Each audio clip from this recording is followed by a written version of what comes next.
morning, good morning po sa inyong lahat. And again, welcome to One Opinion. This is our second day of sabi nating live streaming. Alright, and before we start, I just want to thank po lahat sa lahat ng subscribers and of course, sa mga taong nanonood sa ating tuwing live. And please don't forget to share our video streaming and subscribe to our YouTube channel. At alam niyo guys, maraming mga naganap kahapon. Okay? At we're going to discuss two specific topic. And this is yung fake news na pinapakalat ng mga dilawan at syempre yung naging budget hearing ni Madam Sara at kung paano niya sinoplak yung mga makakaliwang grupo, yung mga sinatawag nila makabayad black. But anyways, umpisa na natin. Umpisahan na ang usapang malupet. And, syempre, ang ating unang topic. It says, you know guys, itong si Jerry Kakanindin. Hindi ko alam kung totoong tao to, no? Or isang malupitang troll. Sabi mga naman niya, okay, ito yung Bell 412 and yung itong fake news na to, no? Ito yung sinasabi nilang gumagamit daw si Sara Duterte ng helicopter ng ating pamahalaan, okay? Para umuwi sa Davao, which is very very impossible to do that. Okay? Na pinapahiram daw ni Bongbong Marcos itong si Sara, okay? At meron ditong average operating cost of 2,190. Aba! alam niya kung magkano. Saan kaya niya kinukuha itong mga data to? 2,193 per hour or cost like 125,000 pesos kada oras. Ito ngayon ang tanong. Kaya bang lumipad ng isang helicopter okay, from Manila to Davao, which has 996 miles. The average helicopter, according to this Ghostbuster from Facebook, 4 hours lang ang pwedeng ilipad ng helicopter. That is like 250 miles. I don't know if this is correct. Okay? Ngayon, itong mga dilawan na to, may makuda lang sila. Samantala, palibasa wala silang may iba tong issue kay Sara Duterte. Okay? So, of course, kung wala silang may bato, kung ano-ano lang mapupulot nila dyan. Pero syempre, dininay ito ng kampo ni Madam Sara. Okay? At ang sabi sa kampo ni Madam Sara, okay?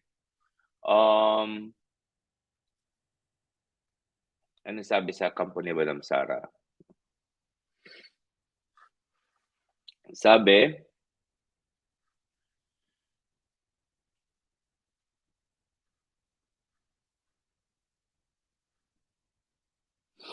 walang katotohanan na araw-araw gumagamit ng chopper si BP Sara para ihatid siya sa Davao kagaya na inilabas sa media. By the way guys, pinick up to ng mainstream media, okay?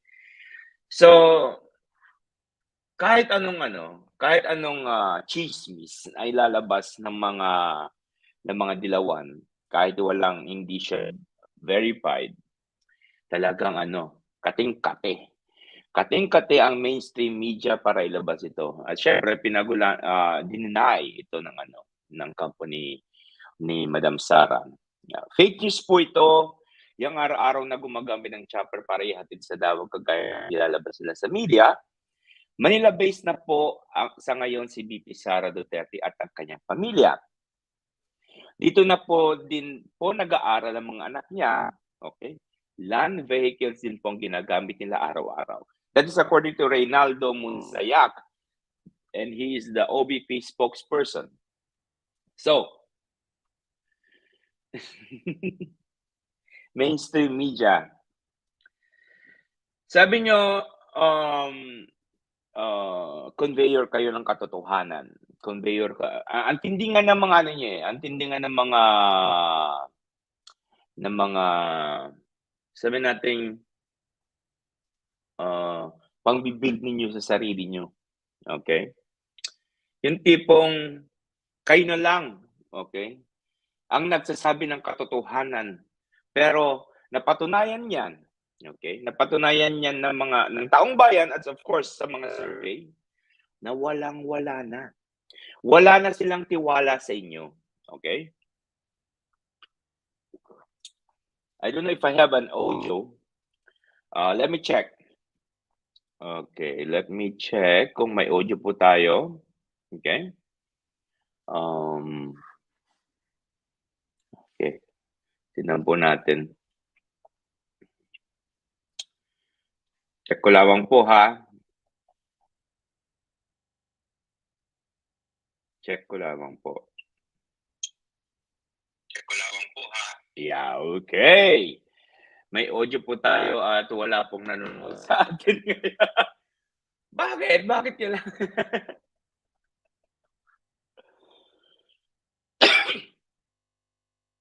Bakit natin kailangan i-check ang ang audio kung wala naman nanonood? Anyways, uy, may isang nanonood sa atin. Thank you very much. Mag-message naman kayo sa comment section. kung totoong tao kayo, baka troll lang.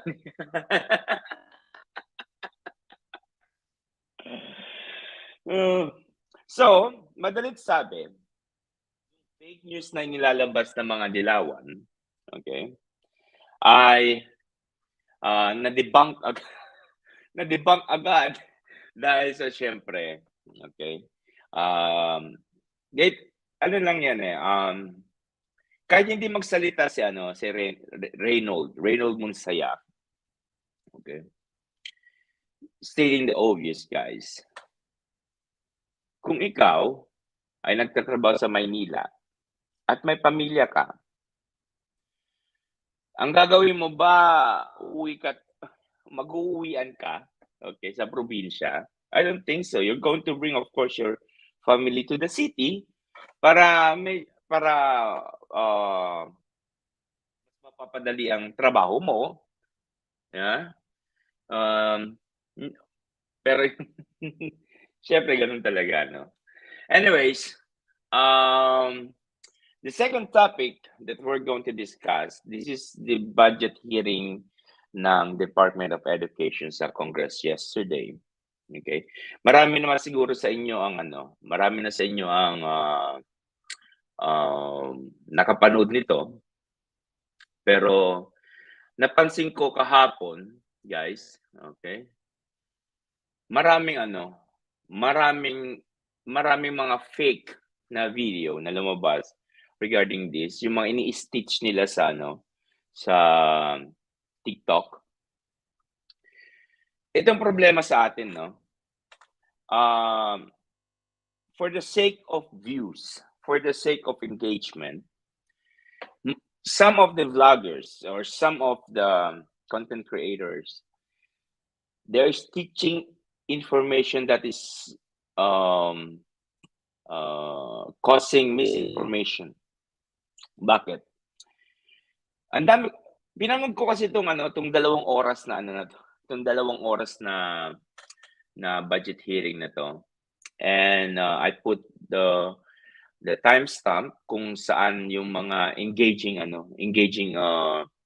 conversation between OBP, Office of the Vice President, and the DepEd, of course, and sa mga makabayad block, okay?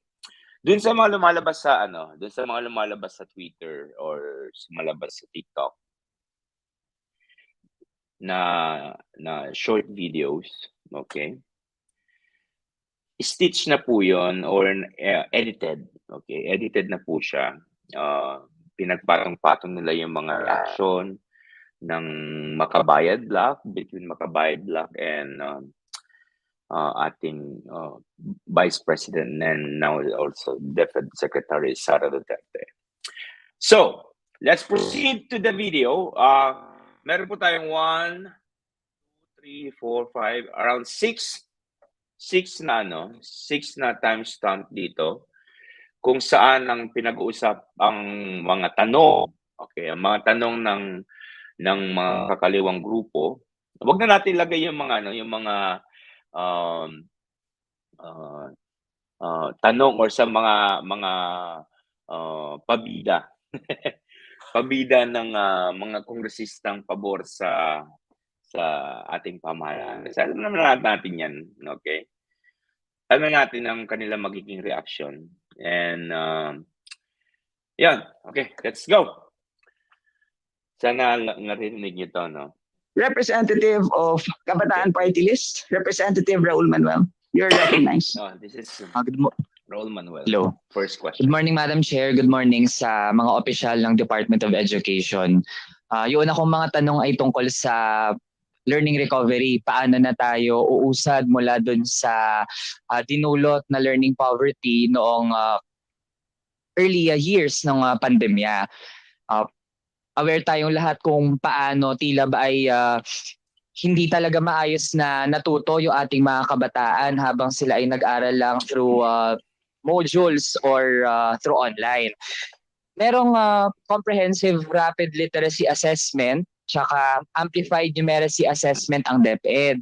Kaso, ito ay kinakonduct online. Ang tanong natin sa DepEd, paano natin matitiyak na yung assessment tool natin ay accessible dun sa ating mga kabataan to gauge how they really learned? Okay. Cut muna natin doon, no? He's talking about the learning recovery.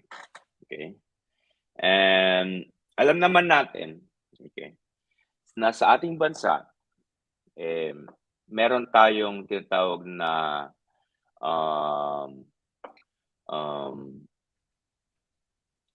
kakulangan ng gadgets.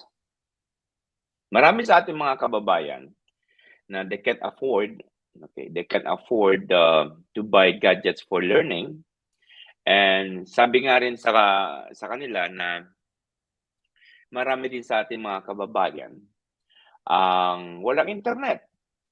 Okay? Kung meron man pong internet, okay, napakabagal. Yung nagsasalita ka, tapos sobrang lag, yung kausap mo sa kabila, iba nang tinatanong. Iba nang tinatanong, okay? So ang ano doon, paano natin harapin yung mga ganung klaseng challenges ng ating bansa when it comes into online. Kasi dito sa amin, okay, some of the schools here are offering face-to-face already, and some schools are offering hybrid, which is face-to-face and online. Yung anak ko, puro online ang ano niya kasi syempre there's still a threat for that COVID-19 at yung mga ibang variants nito at isama mo pa yung monkeypox. So me and my wife decided na better na mag-online na lang muna, okay, yung anak namin. Anyways, let's continue. Yes, we would like to call on our USEC for the curriculum and instruction strand, USEC Gaviola.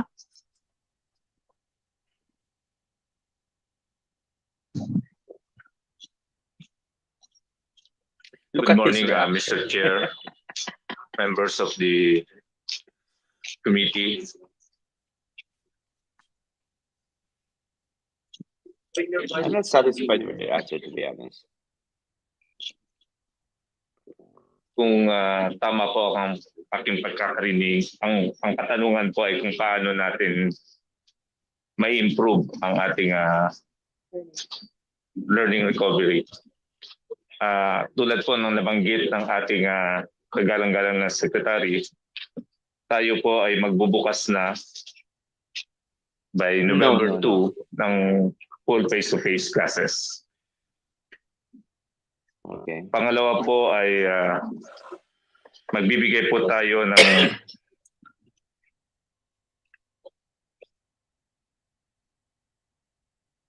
Madam Chair, allow me to interrupt. Since my question was specific, it was pertaining to how we assess the gaps in learning na naidulot nung distance learning na ginamit natin sa gitna ng pandemya.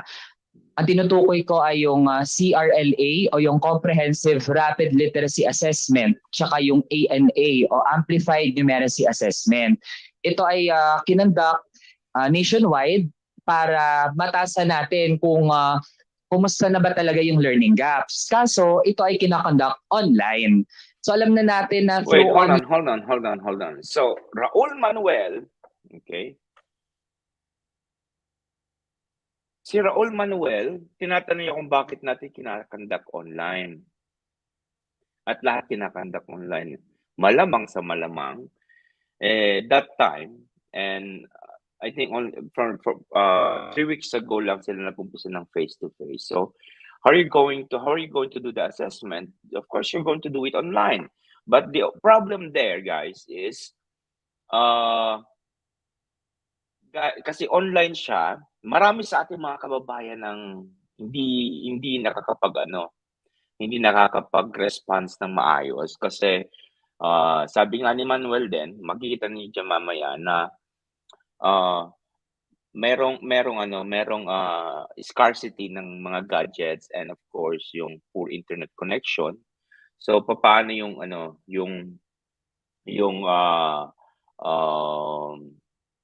efficiency ng assessment na yon. Online classes, doon pa nga lang marami nang hindi nakapagpatuloy talaga sa pag-aaral o hindi natututo ng maayos. Pero yung assessment natin, online din natin pa ikakonduct. Yun yung tanong ko, Madam Chair. Let's see if they can answer that. Please proceed, sir. Madam, can we ask Director Nelia to respond to that question? Director Nelia is online. Director Nelia, are you logged on? This is one of the example. I am sure that the Director Nelia, having a difficulties in connecting Zoom because she has also a poor internet connection. Comsec, kindly check if Director Nelia of DepEd is logged on. Ito dapat ang tinututukan ng gobyerno. Isa ito sa mga dapat tutukan ng gobyerno. Madam Chair, can you ask yes, Regional Yusek Director Gaviola. of NCR to respond? NCR RD, you are recognized. Thank you very much. Good morning, Your Honors. Please kindly state your name and This is indicate your Wilfredo position. Cabral of DepEd NCR, Regional Director. And I would like to respond on the question pertaining to the conduct of CRLA and ANA. We have partnered with the ABC Plus under the USAID, and that is in preparation for the implementation of Learning Continuity and Recovery Plan. On the question on why this has been conducted, not necessarily online, but electronic, just to facilitate the assessment of the status of literacy and numeracy level of our learners. This was conducted only on a 15-minute time for each, and not necessarily online, but to do it but let's see how Sarah, electronically, computer-based. This actually can be gathered in a matter of 8 15 minutes minutes administering it. Okay, here. Leave this final question, then depende na lang po sa DepEd kung masasagot. In case there will be an amendment in the NEP to realign confidential funds and good governance programs to specific itemized programs in education, kagaya ng provision ng school supplies, will DepEd be willing and able to utilize such funds? Yun na lang, Madam Chair. Maraming Okay, salamat. ito yung Salamat, usapang Rep. confidential Manuel. funds. Madam Kasi I Secretary. think there's Yes, like opo. 150 I'd like to million. add to the answer of Yusek Aviola. We're actually done with the review. We are currently presenting it. We initially presented it to the MANCOM, EXECOM, and then we will present it to other sectors from the government and the private sector as well. And we are currently starting with the review on grades 11 to 12, and then it will go through the same process. It will go through presentations so that comments and suggestions from all the sectors can be collated by the Department of Education, and we come up with the new curriculum for the K-12 program. However, during our discussions, it will take 2 to 3 years for us to implement new curriculum for the K-12. And K-12. This is regarding the K-12 and the realignment of the so-called 150 million confidential funds. Usapang K-12. K-12, sabi nila, hindi raw para sa atin. Siguro, pero kung gusto po natin mas maging competitive sa labas ng ating bansa, we should go through K-12. Kailangan lang natin ng maayos na curriculum ng K-12. Just like what Sarah says, na they need at least 2 years to finish that one. But according to her, okay, let's continue. I was and I am trying to push the curriculum and instruction strand to do it in 1 year, and 1 year. we will update you So they're on trying that their if best. we will be able to implement a new curriculum in a year or 2. We're talking about academic school year. Academic With school regard year. to the confidential funds, there are so many issues, and you see it in the news. Okay. Usapang confidential funds. Actually, this question will be asked again, same question, okay, ng isang miyembro ng Makabayan Black later. Pero let's see what Sarah's response here. What's the use of the confidential funds? With regard to our work in the Department of Education, the issues and challenges that we face in the Department of Education. Some of which very recently in the news are sexual grooming of our learners by their peers or their teachers. The recruitment to terrorism, active shooter copycats and active shooter issues and problems, recruitment in insurgency, recruitment of children in illegal criminal activities, the drug use of DepEd personnel and drug involvement of learners, the success of projects, activities, and programs depend upon very good surveillance and intelligence. Dahil hindi po ninyo matatarget kung sino ang isusolusyon ninyo kapag hindi po kayo nakagather ng credible intelligence and surveillance sa mga problema na gusto nating solusyonan sa loob ng Department of Education.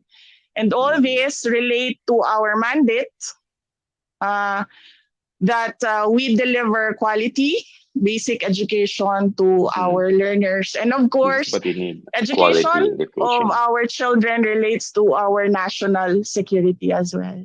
Thank you. Salamat, Madam Secretary. Next interpellate from the majority. The chair recognizes the chairman of the committee on let's skip that one. Okay. So, malinaw. Okay. Na ang confidential fund na hinihingi ng DepEd is to, of course, help the Department of Education para sa kanilang, isa sa kanilang mga hangarin, okay, na patayin, okay, ang pagre-recruit ng mga salot sa lipunan na CPP, NPA, NDF, ito tinatawag nating komunistang, teroristang NPA. Okay, malinaw po yun. At malinaw po sa ating napakinggan, sa ating napanood, na walang naisagot ang Makabaya Black at ang tinatawag ni Dr. Baden na recruitment queen, recruiter queen na si Raul Manuel. All right. Now let's go to the next one. Let's get to stamp 120 here. Has no budget for this, and we are just utilizing whatever is the available funds Pero sa totoo lang guys, no? for 2020 Dapat talaga for tinututukan ng 2022. gobyerno to eh. Itong basic Moreover, education. Madam Chair, we it should- requested they should 560 give- million. They should give enough budget, okay? Not enough, but a big chunk of the budget pagdating sa basic education natin. Hindi sa mga walang kakwenta-kwentang pagkagastusan ng gobyerno. But in NEP, it's zero budget. Thank you, Madam Chair. Rep. Lagman, kindly use your remaining 30 seconds Yes. to close your interpellation. Yes, the Okay. Lagman. Okay. Edsel. I think this is Edsel Lagman. Yeah. Congressman Edsel Lagman ng, I think, Bicol region. Okay. Yung mga tanong niya, yung mga tanong ni Brother Congressman Edsel is kumbaga alam na niya yung sagot pero tinatanong pa niya. Alam mo yan? Kumbaga, syempre kailangan mong special pabila-bila, children no? are those who need special attention Yeah. and This is special about necessities the, compared to other children. And it's very important because I understand. see. Meron na yan, Sorry guys kung hindi, pinuputol-putol ko. Kasi, syempre, marami mga stating the obvious na mga tanong na may mga obvious din na answer. Let's just skip that one. Okay? Let's go to stamp 132. Yan, here. Okay, let's go. Officially returned negative allotment and then positive allotment for the blended learning. So ito po ay talagang ginawa ng lahat ng mga ahensya. Ang ibig sabihin lang po is yung requirement na dapat na ipadala or na deliver noong 2020-2021 because of the Bayanihan Law will now be very much inadequate for 2023.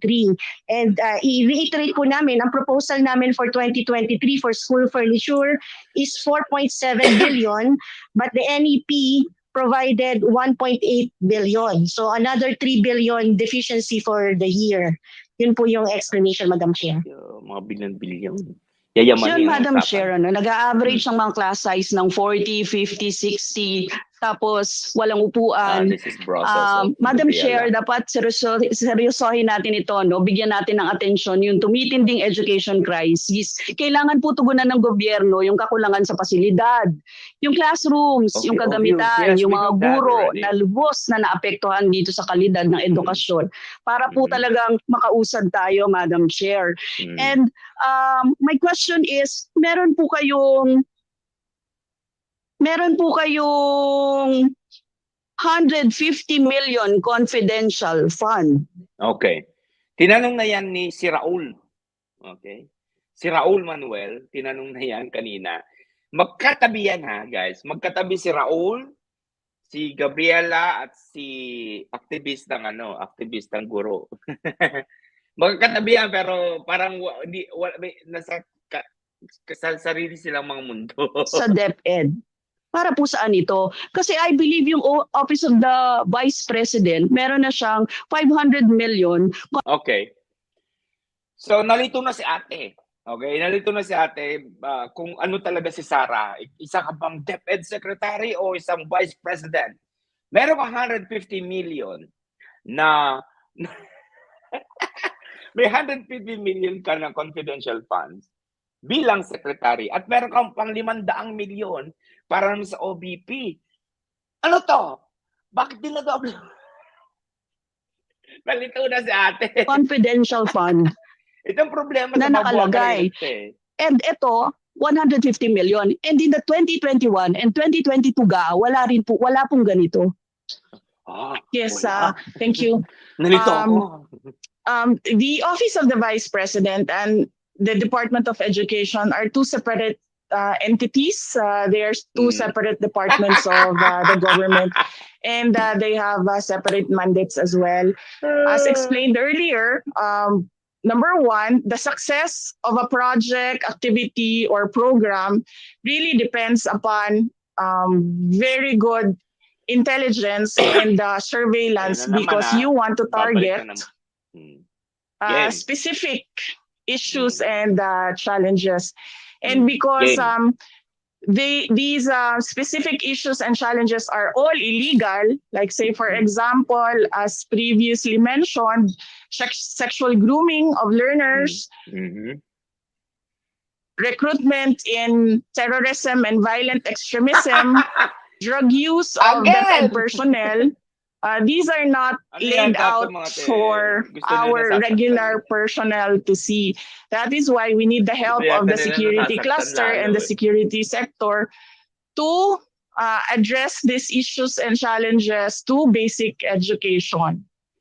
And as I said, basic education has a direct link to the national security of our country. We are truly interested in the quality of education of our learners. To our members, Yes, Madam Chair. sana po makinig tayo sa mga sagot to avoid repeating of questions. Rep. Ross. Hindi kayo nakikinig eh. Magkatabi kayo ni si Raul Manuel. Okay? Magkatabi kayo ni Raul pero hindi kayo nagkakarinig.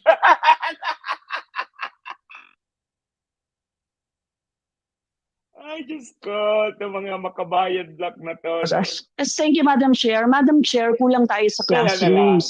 Kulang Challenges. And as I said, basic education. Nakamas si si BP Sara para makikita mo nakangiti siya. Has a direct link to the national security of our country. We are truly interested in the quality of education of our learners. To our members, Yes, Madam Chair. sana po makinig tayo sa mga sagot to avoid repeating of questions. Rep. Rosas. Yes, thank you, Madam Chair. Madam Chair, kulang tayo sa classrooms, kulang tayo sa upuan, kulang tayo sa textbook learning. So, Madam Chair, tapos maglalagay tayo ng confidential funds. Hindi naman Teka lang. Mali na naman siguro sa sagot ni Sara, ni BP Sara, na itong 150 million confidential funds is to help the education department to para lipunin yung mga pagkuha ng mga impormasyon at para lipunin yung pagre-recruit. At malinaw din sa sagot ni Madam Arlene Brosas na ayaw nila tong confidential funds kasi magkakaroon sila ng sabi nating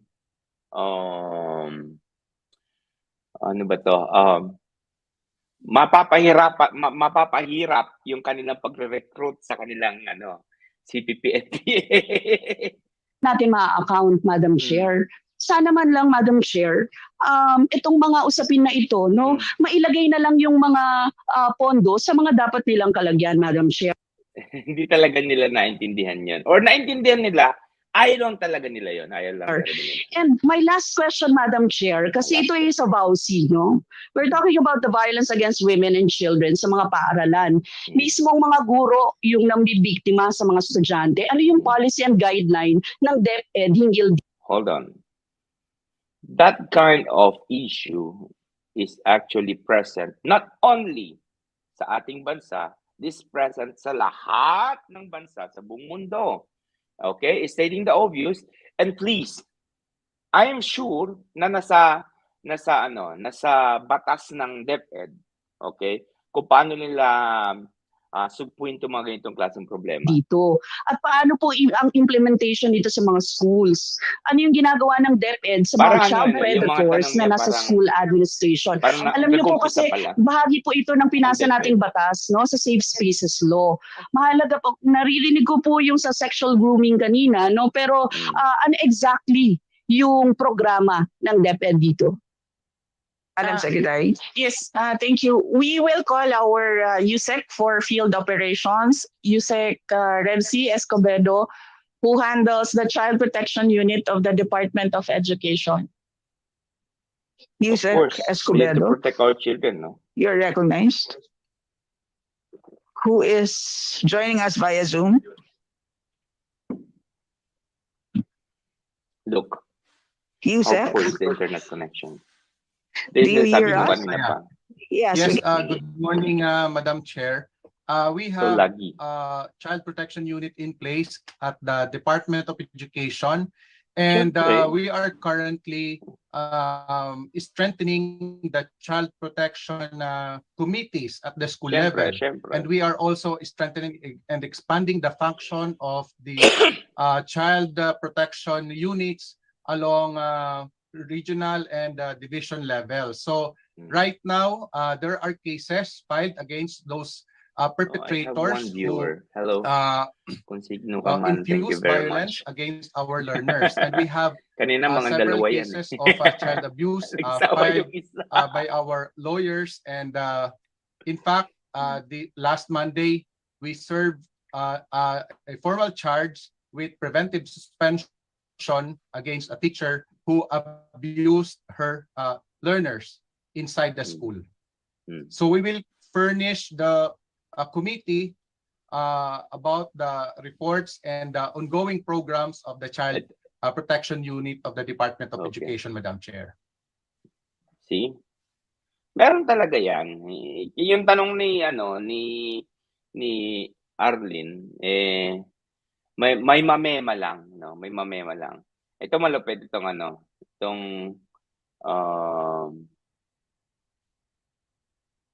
itong kay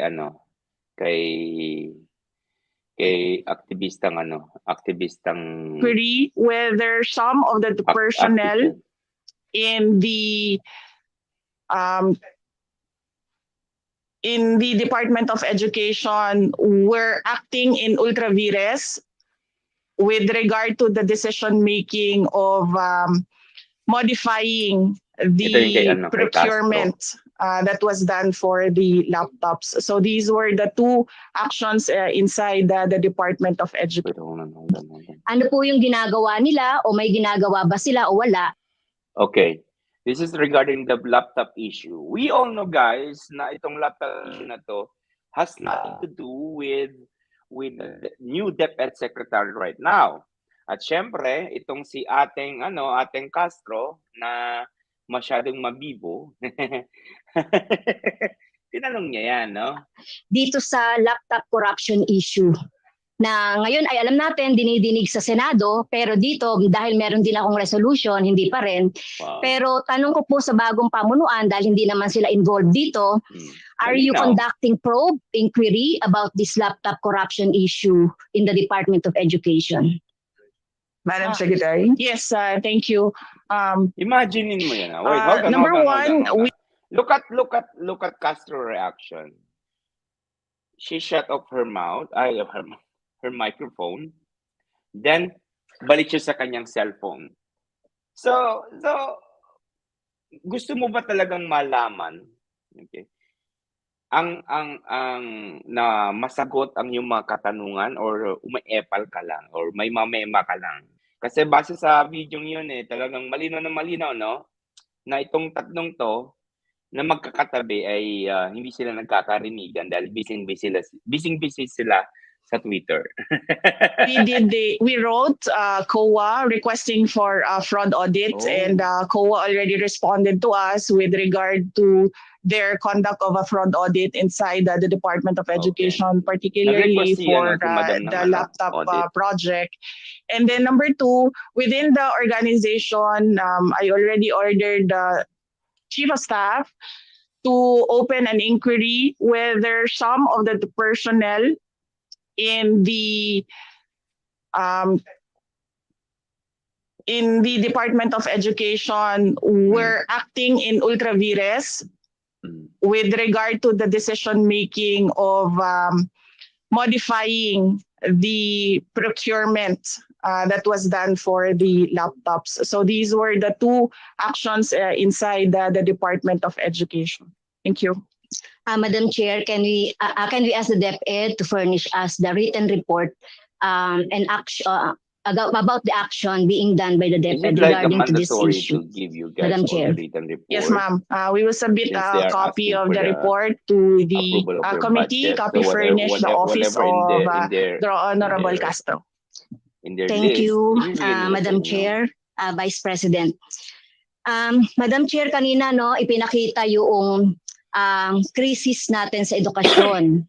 Yung ating kung gaano kalala ang learning crisis na kinakaharap ng mga estudyante sa iba't ibang antas, elementary hanggang high school, very low achievement levels in reading, mathematics, science, at nagpahayag naman ang DepEd ng kanilang mga commitment at target, di ba, na gagawin.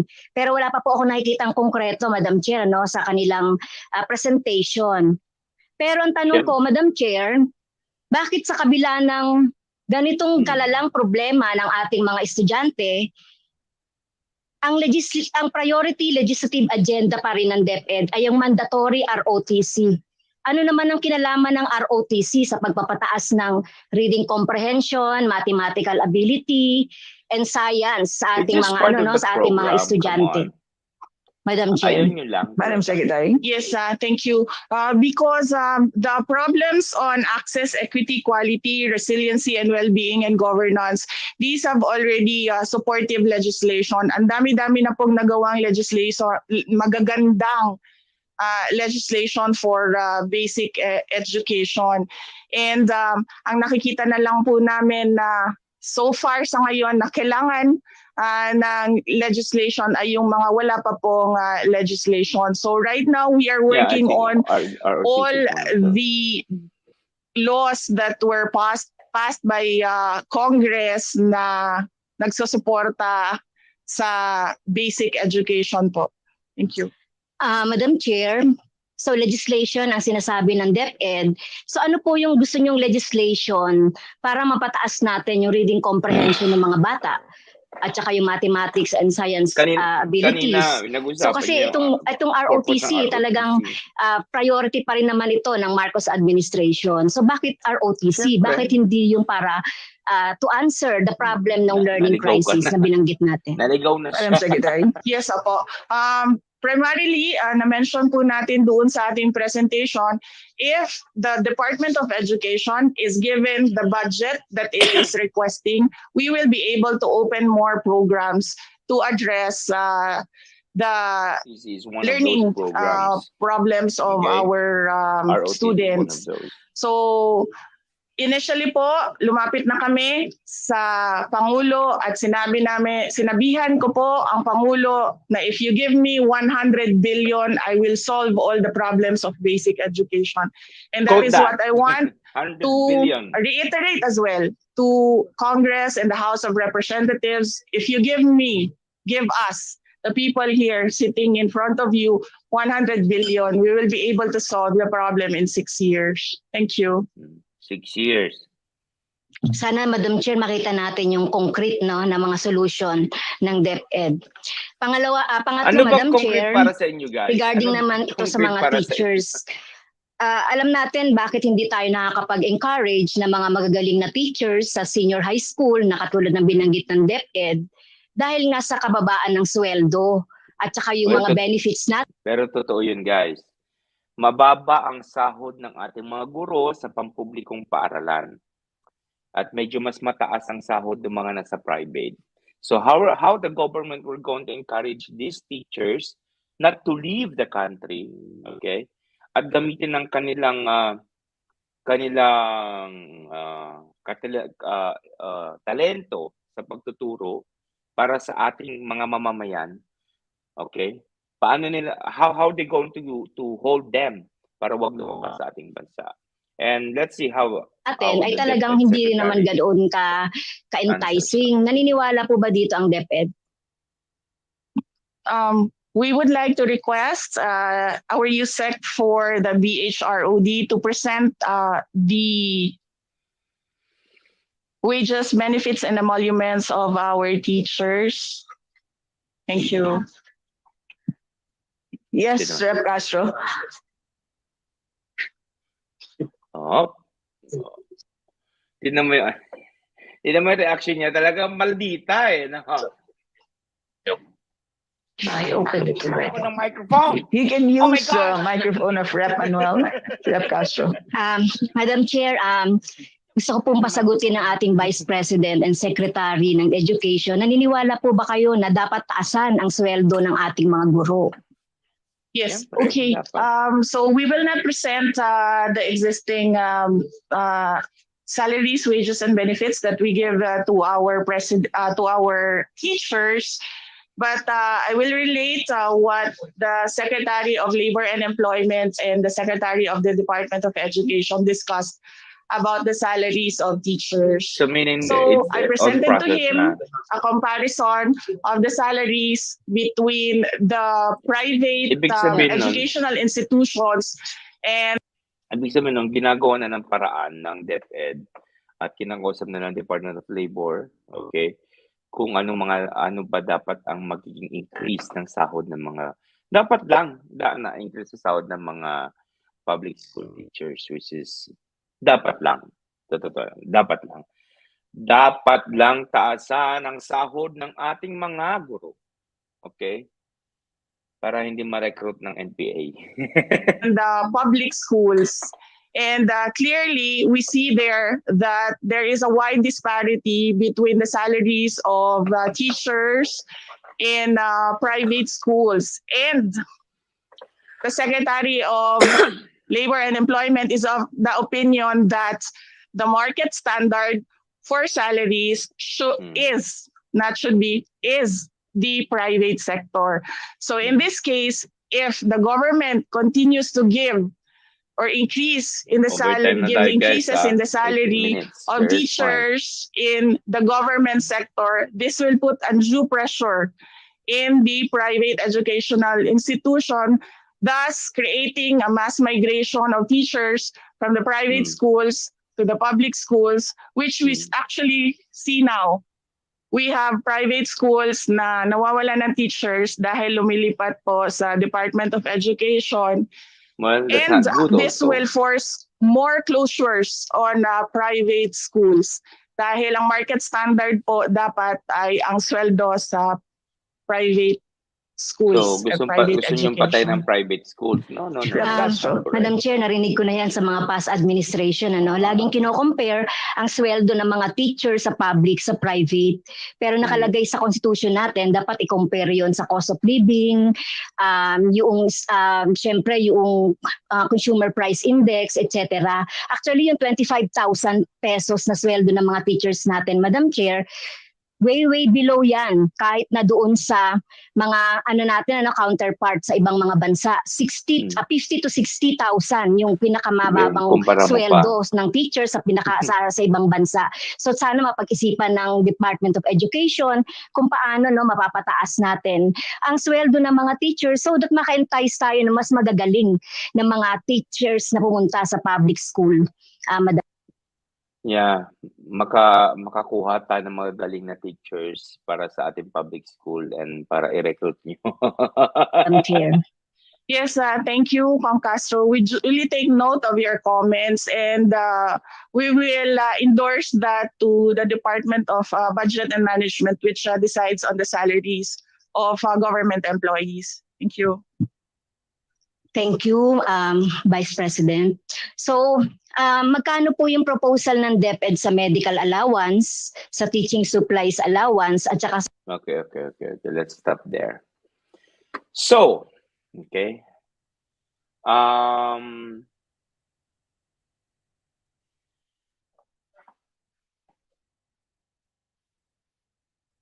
Malinaw, okay. Malinaw sa budget hearing, okay, na tatatlong piraso.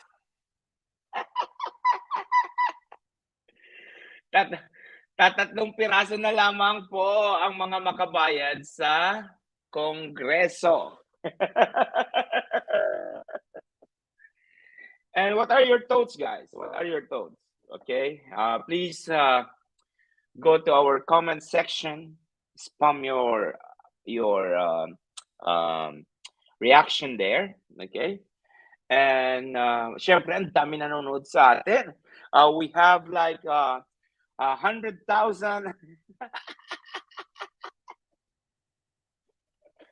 How I wish I have. Oh my God, we're like 51 minutes now.